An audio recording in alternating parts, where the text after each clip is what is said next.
नमस्कार, मेरा नाम है डॉक्टर पुरु धवन और आज इस वीडियो में हम बात करने वाले हैं पार्किंसन में होने वाले यूरिन लीक के बारे में। अक्सर पार्किंसन जो देखा जाता है वो एक ओल्ड एज पर्सन में देखा जाता है। जब उम्र 50, 60, 70 साल हो जाती है तब हमारे शरीर में कुछ ऐसी मूवमेंट हो रही होती है जिन पे हमारा कंट्रोल नहीं होता। जैसे हम कहते हैं डिस्टोनिया। अगर आपकी गर्दन हिल रही है, ये सर्वाइकल डिस्टोनिया है। आपका हाथ काँप रहा है तो ये पार्किंसन है। तो ये जो मूवमेंट है जिस पे आपका कंट्रोल नहीं होता, इसी तरह से एक मूवमेंट होती है जहाँ पर हम अपने यूरिन को कंट्रोल नहीं कर पा रहे होते। यूरिन लीकेज की जो दिक्कत होती है पार्किंसन पेशेंट में, वो बेसिकली 2 वजह से हो रही होती है। पहली है बुढ़ापा। जैसे-जैसे हम बूढ़े होते चले जाते हैं, हमारी मांसपेशियाँ कमज़ोर होती चली जाती है और उनकी काबिलियत कम होती चली जाती है। और जो हमारी ब्लड की जो मांसपेशियाँ हैं, जो यूरिन को रोक के रखती हैं, वो भी वीक होनी शुरू हो जाती है और ख़ासकर फीमेल पेशेंट में। तो हम क्या देखते हैं कि यूरिन लीकेज की हमें दिक्कत देखने को मिलती है। जैसे ही पेशाब थोड़ा-सा भरता है, वो वहाँ से निकलना शुरू कर देता है और लीकेज हमें महसूस होनी शुरू होती है। तो जिन-जिन पेशेंट को पार्किंसन के या ओल्ड एज में हैं और यूरिन लीकेज की दिक्कत देखने मिल रही है, तो उनके लिए कोई ख़ास मेडिसिन नहीं होती, क्योंकि दिक्कत मसल्स की स्ट्रेंथ के अंदर है। तो कहीं न कहीं हमें वो दोबारा से पैदा करनी पड़ेगी।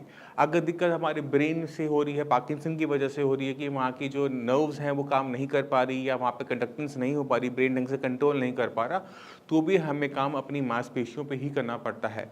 और मांसपेशियों और दिमाग के साथ एक ख़ास बात मैं आपको बताता हूँ, इनका हम जितना इस्तेमाल करते हैं ये उतने ही स्ट्रॉन्ग होते चले जाते हैं। जब हम इनका यूज़ नहीं करते तो ये वीक होते चले जाते हैं। तो पार्किंसन पेशेंट के अंदर जहाँ पर यूरिन लीकेज है, वो एक छोटी सी एक्सरसाइज करेंगे जिसे हम कहते हैं केगल एक्सरसाइज।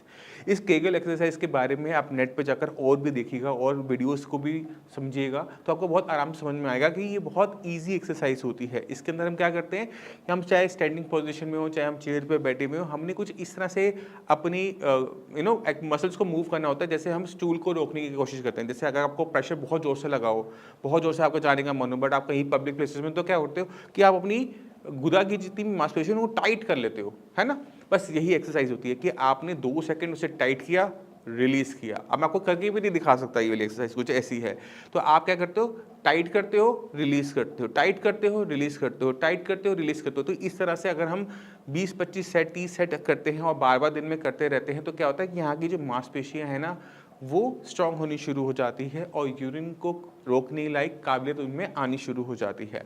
आपने ध्यान क्या रखना होता है कि आपका खाना-पीना अच्छा रहना चाहिए, क्योंकि आपकी बॉडी में जो मसल्स हैं, जब वो बिल्डअप होंगी, तो उसे प्रोटीन की बहुत ज़्यादा ज़रूरत होगी। तो खाने में आपको प्रोटीन की मात्रा अच्छी रखनी, चाहे आप वो दालें रखो, अंडे रखो, चाहे आप नॉन-वेज रखो, बट उसको रखो ज़रूर, जिससे आपकी मसल्स को बिल्डअप होने में टाइम कम लगे। और केगल एक्सरसाइज दिन में कभी भी आप कर सकते हो, सोते हुए कर सकते हो, बैठ के कर सकते हो, लेट के कर सकते हो, किसी भी पोजीशन में आप इसको कर सकते हो। और बहुत सिंपल एक्सरसाइज है कि आपने अपनी गुदा को अंदर की तरफ, ऊपर की तरफ खींचना है, जैसे हम स्टूल को रोकने के लिए करते हैं। और ये एक्सरसाइज बहुत आराम देती है उन पेशेंट को जिनको यूरिन को रोकने में मुश्किल हो रही होती है। तो ये एक्सरसाइज आप अगर पार्किंसन के पेशेंट हैं, आपको ये दिक्कत महसूस हो रही है, तो ज़रूर कीजिए। और आपको आराम मिलने पे आपने मुझे कमेंट सेक्शन में ज़रूर बताना है कि आपको कितना आराम मिला। अब इसी के साथ आप सभी से मैं चलने की आज्ञा चाहूँगा। मिलते हैं अगली वीडियो में, तब तक के लिए नमस्कार।